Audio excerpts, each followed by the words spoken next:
সুপ্রভাত সকলকে, আমি স্বরূপ।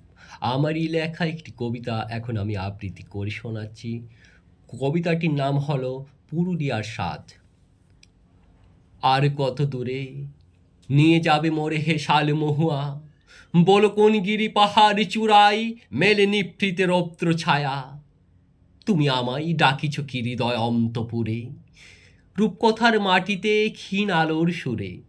বুঝিতে না পারি কি জানি কি গাথা লুকানো তব মনে।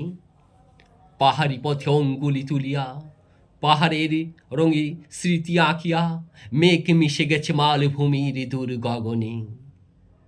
কি আছে হোতাই চলেছি কিসের সন্ধানে, বলো দেখি মোরে কোথায় আমার শালে পিয়ালিনী, কোথায় আঁধারে জ্বলে বাবনি ঝর্ণার ধারা অরণ্য মধুরিণী।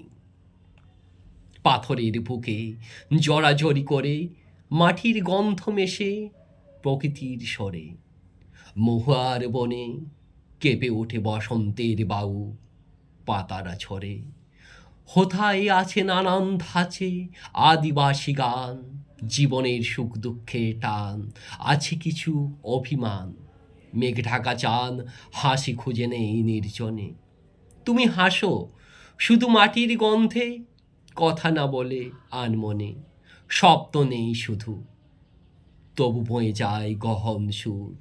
নিত্য থেমে যায়, বয়ে আসে স্রোত গভীর নীল। পাহাড় চূড়ায় যেন সূর্য নামে, নিভে যায় আলো সন্ধ্যার ক্ষণে। তুমি আমায় বলো ওই পাহাড়ি পথ জীবনের অভিমুখে কোনখানে।